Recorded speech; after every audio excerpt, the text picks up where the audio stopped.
So I was talking to a brother a few days ago. Brother is 25 years old, right? El Paso, Texas, just getting out of the military. And he's trying to, start his path, his own journey, towards freedom. And, of course, we talked about, meditation. Of course, we talked about, certain pieces of literature. But before we got off the phone, the brother said, he said, so what's the number one thing I need to know to boost me in the right direction, right? And I said, brother, the thing that's going to change your life drastically is understanding that every single person in your life, every single person is either going to be an asset or a liability. Is it not written in your law that ye are gods? You understand what I'm saying? So it just depends on what level you own based on, whether you're human or whether you're immortal. There's something you're going to realize at some point in time, guys. You're going to understand that the most valuable things in this world are your time, your freedom, and your peace. You know what I'm saying? In other words, us obtaining all the other things on this planet, homes, cars, trips, all that stuff, those are bells and whistles. Those are nice, but I'm telling you, your time, your freedom, and your peace at some point will become your watchwords. And you'll start to realize this, as you start to elevate in certain areas. As your money grows and you can now purchase things, you'll understand that there should be less value placed on these, and that the real value is in these three things, right?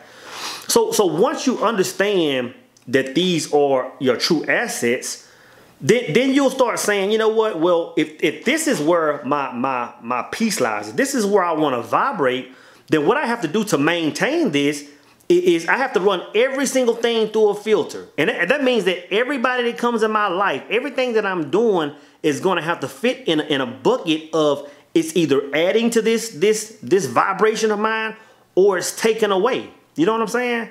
And I'm telling you, like, one of the most important things you need to know going forward is this very thing, right? For example, a lot of, and I know a lot of y'all brothers still do the hanging out, A lot of y'all brothers, can't wait till Friday night, Saturday night. Can't wait to get off work, to go and hang out at Twin Peaks with your boys, right? For some reason, grown men still get a thrill off of going to these wing places to watch young girls dressed in small clothes. Talk about LeBron and KD now. I can't get that through my mind how grown men still get fulfillment out of spending that much time doing a bunch of nothingness. Guys, I'm telling you, at some point in time, you're gonna realize that even though this group of brothers, man, or solid friends or solid companions, you're gonna at some point in time have to put it in one of those buckets. At some point in time, you're gonna realize that me hanging with the boys every weekend, drinking brewskis, talking about nothing, is leading me further away from that peaceful place I'm talking about.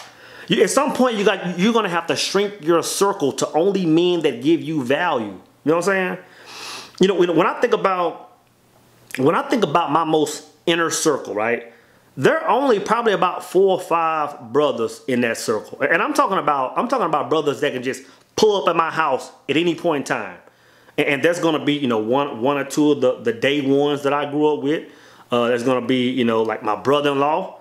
There's going to be, of course, my nephew. My nephew practically lives here when he wants to. My nephew, Jalen, man.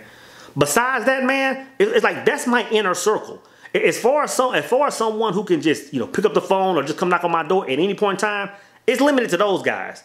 And even those guys don't move like that. But even outside of that, there's probably only an additional 5 men on the planet that even have my phone number. I'm talking about my personal phone number. But because my time is that sensitive, guys. The thing is this, man. I'm not the kind of brother, man, that like this whole guy small talk thing, like that's never been my thing. And I'm telling you that's one of the crucial elements to help me get to the place where I'm at right now. I don't have time to sit on the phone and talk about nothingness. talk about nothingness. The guys that call me with my phone, whoever it is, when they call me, we're talking about purposeful things. The men and women that call me, we're talking about purposeful things. God, you're gonna have to get to the point where you don't have, you know, room for that. You're gonna have to get to the point where you completely eliminate things that don't add value to your life, right? I got on a flight last week, man. Flew down to Florida, drove over to Clearwater, and I hooked up with my boy Derek, man, aka Mr. Infinity on Instagram, right? And the reason I invested money in a flight, the reason I invested money in a hotel, is because I knew that time with this brother was gonna add so much value to my life, right? You know, I looked at my my fitness regime, my fitness practices, right? And I looked at the results I was getting. And I looked at that brother, man, and I said, you know what? That brother knows something that I don't know, you know? And after just spending time with that brother, man, I was like, I had it all wrong. Like I thought I was doing X, Y, Z, but I wasn't even close, right? At the same time, man, after we got done with our session, him and I were just sitting there talking, and we're talking business. You know, we're talking spirituality. And I was able to pull back into that brother, man. I'm telling you, if it's not an iron sharpening iron type conversation, brother, I'm not even having it. I'm not even interested in it, guys.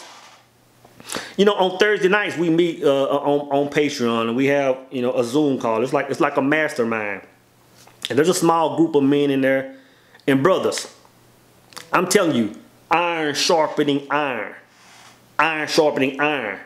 We've couldn't come my ringer off. And again, guys, you're gonna have to get to the point where the brothers in your circle, you're gonna have to run them through that filter, man. You're gonna have. One thing I'm proud of, man. I love that I'm introverted, because that has a lot to do with it, man. There was a point in time where just me being like that was like, oh man, like this is a fault. This is something. This doesn't add value to my life. Like, this actually hurts me. You know what I'm saying? But as I've gotten older and found myself, I'm like, brother, this is a huge plus. Because I'm telling you, you have to leave people outside of your circle. Even when it comes to women, guys, you have to understand that you have to start looking at women as assets and liabilities. At some point, man, the fat ass, the cute face, the lips, all that stuff, at some point, that stuff is going to have to be on the back burner. It's going to be on the... I'm telling you this, man. The majority of women that I've met in the past, I would say 5 years, you know, 5, 6 years, the majority of women, and I'm sure it's like this for every brother, it's online now.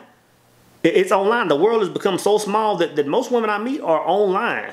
And you know, first off, you know, there are a lot of women in my DM, man, that we keep things professional. We can talk spirituality, we can talk this, man, and we can vibe right there, right? There's a very small percentage of women that I even allow to cross that line where the conversation is going somewhere else. But the thing is this, once it crosses that line, it goes into a whole nother realm of, okay, now we need to see if you're an asset or a liability. I'm telling you, brother, when you've heard me say in the past, man, that I have no game, brother, I have no game. You know, it's like this. If I meet a young woman, man, and we're chopping it up and the conversation goes there, in a very short amount of time, you know, I'm not one to sit here and small talk on IG. I'm not one to sit here and back and forth text and back and forth DM you and talk. It's like, okay, you know what? Okay, we there's something about you and I, like we're vibing on a certain level. We need to meet each other. Like, in other words, I need to be in the same room as you before going forward, because I need to see if that vibe is something where we match up. Because if it's not, there's no reason of us wasting any time. I'm telling you, man, there's been on more than one occasion I've been talking to a female for a few minutes back and forth, and it's like, okay, we having some good convo. It's like, hey, you know what? Well, now we got to catch flights. Like, let's meet and let's have dinner. You know what I'm saying? And that's kind of out of the norm. But I'm telling you, brothers, that's the only way I know how to move. Because it's like if I'm finna be spending time, even conversation with a woman, again, I have to be in the same room as you to see if that is what it is, man. And you know what's weird? You know, I made a video the other day, and I said something about, you know, I was talking about marriage and all this stuff, And there were a couple of brothers. I believe Brother RC was one. Appreciate your support, Brother RC. You always making some solid comments. But I believe it was Brother RC that said, he said, well, man, if they don't change the laws, like I get marriage is a beautiful thing. If they don't change the laws and do this, I'm never getting married. And the thing is, like when brothers come at relationships or marriage or anything from that angle, that lets me know they still don't understand that a woman needs to be an asset or a liability. I'm saying this, guys. If you're going to entertain a woman and you're even thinking about marriage, if that woman is not going to double, at minimum, double your productivity, be able to double your finances, then brother, you're entertaining the wrong woman. And when I say double your finances, that can look different for everybody. There are some women out there, man, that are boss chicks that want to, run their own business and own certain assets that generate, passive income and all that stuff, man. Again, that woman is adding to your bottom line. At the same time, you have a lot of women that are diehard. I want to be a homemaker. I want to take care of the home and the kids and yada, yada, yada. You have to understand, man, that woman, if she's in the right vibration, she's adding value, just as much value. You know what I'm saying? Because a lot of y'all brothers talk about, I want to have kids and I want to, do all this stuff. It's like, well, who's going to take care of the kids? Who's going to hold down the fort while you handle your business? Because if no one's there, trust me, a lot of that time you have to hustle, it's not going to be there. So, guys, you have to understand that a woman has to add value. At the end of the day, guys, I'm going to give you a cheat code, and I call it a cheat code just because I've lived, for 40 plus years, and a lot of you guys that are in your 20s, you're seeing the world a little bit different. See, right now, you're willing to do anything to get to a certain financial level, to get certain things in your life. And so you're willing to go out there and work for corporations and build all this, all these things. And then at some point you'll say, okay, now I want my freedom and all this stuff. Let me tell you this, brothers, seek that stuff first. Don't seek the bag first. Don't seek all that stuff first. Seek your time, your freedom, and your peace first. And once you find that, then expand off of that. I'm telling you, it's going to save you a lot of heartache. But what I'm telling you is, once you establish that, at that point, every single thing you do, man, is going to either add to that or take away from it. And when I say no one's immune, brother, no one is immune. I'm talking about even family members. I'm going to tell you that like this, man. Even my mom. I even have to even look at the time I spend with my mother, as an asset or a liability. And I think like she's the same way. My mom, our connection, man, is unique.